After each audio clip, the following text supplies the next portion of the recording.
All right, and joining me today is Robert Valentin, who fights Ryan Loder at UFC Vegas 96. That fight is the finale of The Ultimate Fighter, and it takes place on August 24th. So, Ryan, I got to start, or Robert, I got to start here. You got to watch yourself on the show. Right now, we're at the point where there's only one episode left. That's where we're recording.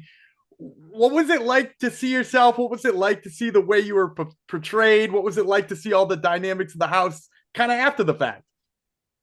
It was a really cool experience, and sometimes in some moments I even forgot what was actually happening. And when they put it on the screen, I was like, "Oh yeah, I remember that." It was really fun. It was really fun. Well, that's cool. But Obviously, as you see yourself on there too, do you like what they're showing? Do you feel like they could have oh showed yeah, more or less? Like, what are sort of your they could thoughts on? always show more, I think, because they just film 24/7, right? And one episode is about an hour. But no, I'm really happy because I think I got a lot of airtime on the show. I got a lot of screen time, and yeah, they put on some of the key moments. They left out some real fun moments, to be honest. I also got injured after my first fight. I pulled my hamstring. They didn't put that on. But yeah. Well, so you're gonna have to share with us at least one. What was a fun moment that maybe didn't make it to air? You can go Uh, as PG as you want, not PG as you want, but something that maybe didn't make it to the airwaves. So, I don't know if I can say this. Uh, so every day we were in the van driving to the gym, to the Apex, right, to train. And our team was just, we talked so much shit and we had so much fun.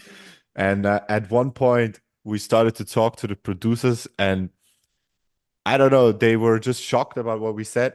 And then we said, after the show ends, we're gonna rent another Airbnb, and we're gonna film another show. It's called The Ultimate Fuck House. And it's just gonna be a bunch of dudes in the house with some girls and adult content. And it was really fun. And then when we started cutting weight, when we started to reload, everyone started to fart in the car like crazy. And then they said, I don't think you should film the ultimate fuck house. You should film the ultimate fart house because, yeah, it was so fun. Like a lot of fucked up moments. It was really fun. Oh my God, that's fantastic. Well, I also wanted to ask you about, it seemed like, obviously the cameras are on you 24/7, but it seemed like as your time went on in the house, you began to notice the cameras more, to make faces at the cameras, to pose at the cameras. And like they picked up on it and they seemed to eat it up with a spoon. Was that sort of the Yeah. experience inside the house? Like at first Yeah. trying to ignore them and then it really embraced it at the end. Yeah. So the thing is, to be honest, also already before, I really like the cameras and to play a little bit with it. And in the house in the beginning, you really try to ignore it because you just want to be as natural as possible. And they tell you, hey guys, ignore the cameras and stuff. At one point, though, we started to know the camera guys and the producers, and they started to create like a good chemistry. So, for example, when I would wake up in the morning and I do my workout, everyone was still sleeping. But the camera guy with his coffee, he's also still a little bit sleepy, started filming me. You start to engage with them, and then you play with the camera a little bit and stuff. And that's what you can see on, I think, especially on the latest episode. But yeah, I it was something very natural, and they picked up on it, and the results are great. Like when I didn't even remember those things. So when I saw it, I was like, "Ah, I really did that, huh?" That's fantastic. Now, I also wanted to ask you, so that's some of the showboat and stuff, some of the real fun, but I want to ask you too about the phone call because, you have that very emotional phone call with your very good friend. It's a moment of Yeah. vulnerability. You don't usually see that Yeah. from too many guys on The Ultimate Fighter and hadn't seen it from you really all that much on the show either. So I got to ask, a two-part question here. Number one, what was it like seeing yourself on TV like that on the other side of the spectrum? And number two, tell me about the phone call to him afterwards too, because I know you called him and told him you won. Yeah. So the thing was, I was pre I was in the beginning of my weight cut for the Paddy fight. It was 8 a.m. in the morning. I was cutting weight, and I would be like, I just go in there, talk to him real quick, and they want to film it, and I get out of there. And they gave me a countdown in front of the room, right? And they were like, yeah, when we count down, you go into the room and then you're gonna have your call and he's gonna be on the screen. I'm like, yeah, of course. I'm standing in front of this door and they count down, and at 2 I already start crying. I have like it all that I have to say this though. This guy was one of my friends from the times when like I was really on the bottom, and he would tell me from the first day, Rob, you're gonna be in the ultimate fight in the UFC. You're gonna make it in fighting. You're an animal. Just keep pushing. And in times where I really doubted myself, he would always cheer me up, and he also had always an open door of his home to me, and speaking to him in this very moment when I was like one step before, like, I couldn't hold back on the emotions.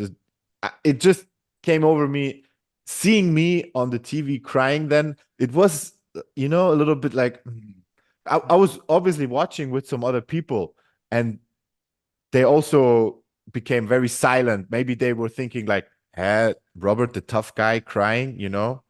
But man, I I I just know the moment was very pure, and it built our friendship even more. We have now a moment on TV forever together, and he's also super proud of it. And obviously, when I got my phone back after the win, when I called him, he was going nuts. He was going nuts. Yeah. Well, that's great to hear. Now, I'm going to ask you one more question about the house, and then we got to get talking about this fight because, I want to take you all the way back to when they first picked teams, too, because, Grasso calls your name. You wind up on her team, which, wound up being a blessing. It seemed like you worked really well with both the team and the coaches and sort of made yourself your own coach. But right away, Valentina Shevchenko points out he's a Tiger Muay Thai guy. He's supposed to be mine. What was it like for you in that moment? Did you think to yourself, I wanted to be on that team? Was, it didn't really matter to you? No, so actually, I wanted to be on the Grasso team. I said it in the interview before we got picked, and I said it after the evaluation training. I went to her and her uncle, and I said, I would really like to be on your team. Just because I know how Valentina trains, it's not my style. And also, I grew up with a lot of Latinos, and I know they always have good energy and they're easygoing and they're real. But when it comes to work, they put in the work, and it was exactly like that. We had such a great team chemistry in our team. Like we would laugh together, talk shit, but when it was time to put in the work, we were all dialed in, disciplined, focused. But by keeping this Latino vibe around, everything else seems to be lighter and easier. And I knew it from the beginning when I saw the group, like her uncle, the hodler, the Jose, the pet holder. He looks like a original gangster, and he's like just calm looking at you. And Alexa, such a sweet angel. She's such a sweet angel. And I just knew I had this feeling I want to be on the team. And they said, oh, we would love to have you on the team. So I was actually just standing there hoping that they get to pick me first, because I knew Valentina would pick me.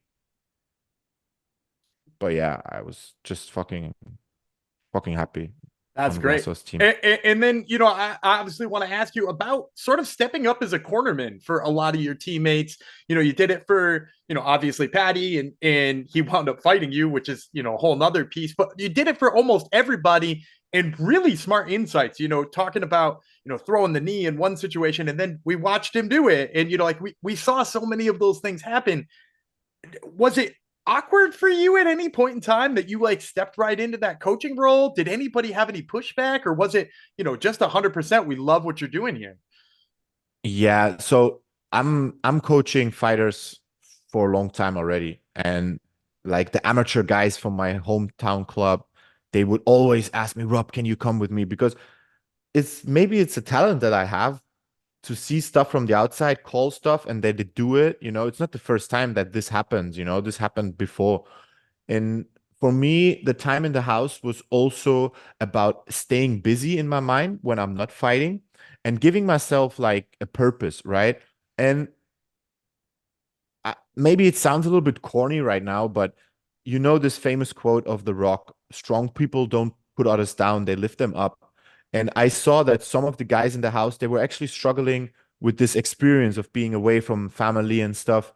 And I felt like a little bit responsible because I felt so comfortable in there. And like Myron, for example, he would look up to me and ask me for advice. And I would be like, man, there's nobody else that's going to do it. And I really like to do it. So I'm just going to step up and say, hey, I'm not just waiting for you to ask me. I will say, hey, of course I'm helping you. Of course I corner you. And it gave me not just a purpose, it kept me busy, and it created this bond in our team where we would trust each other, like, and you can see it in the fight between me and Paddy, that we went in there trying to kill each other, but with no bad emotions afterwards. Like straight after the fight, we were back again laughing together and talking to each other. Obviously, he was devastated, obviously, but it was never like he would blame me or he would be mad at me. We actually spent time after the fight 1 week together in Vegas in an Airbnb, and we hung around and stuff. I think it played a major role, me cornering the guys for the other guys also to break the ice. Like, oh, we're really a team. We're not just saying we're a team. We're really there for each other. And everyone picked up on the energy. Like we started cooking for each other, helping each other with the weight cuts and cheering each other up when one was a little bit like devastated or something. So yeah, I think that was a key moment. Yeah. I love it. Now, let's talk about the fight itself that's coming up. Obviously, you've got Ryan Loder in the finale. Very different style than some of the other things you've seen, right? He's obviously American style wrestler. So, you've been able to sit and watch him. You've been live for two of his fights. You've seen him in training sessions and you've seen film on him. So, as you're sitting here thinking about him as a stylistic opponent, how do you feel about him as your first UFC opponent? So, yeah, Ryan Loder is a tremendous athlete. He's a super disciplined guy. I saw him train. I saw him how he behaved in the house. I saw him fight, obviously, and he's a master of his craft. You cannot say anything else. He's a high level wrestler. What I think though, and that's gonna give me also the edge in the fight and also in the preparation. I'm a real fighter.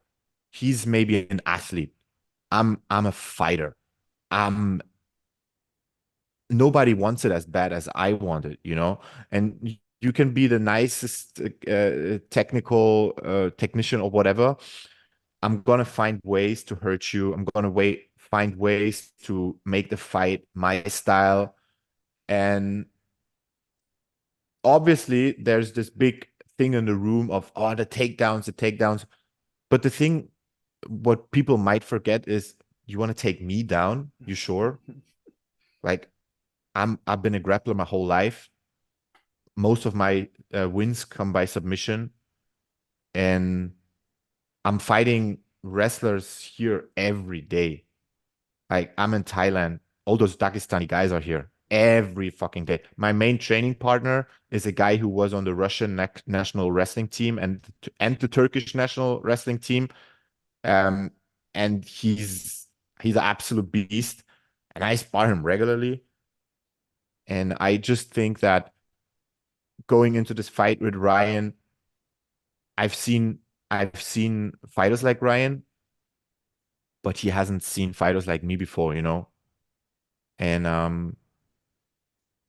I don't count him out. I know he will bring his best game. I have to bring my best game, And I hope he's going to be 10 times better than in his last fight.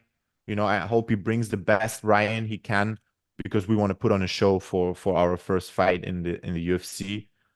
And the better guy gonna get a contract. So we have a lot on the line. So I'm super excited about the fight, and I respect him a lot. I respect him a lot, but I'm gonna put my will on him, Well, definitely. well, that pretty much brings me right to my last question. I love asking this, even when some fighters don't love it all the time. But give me a prediction. How's this one end as the Ultimate Fighter finale, August 24th? This fight's gonna end by knockout in the first round. I'm gonna knock him out. All right. Well, you heard it here first, folks. This has been Robert Valentin, who fights Ryan Loder as the Ultimate Fighter finale at UFC Vegas 96. Once again, that fight, August 24th. Robert, thank you so much for the time. I really appreciate it. Thank you, Dan. Have a nice one.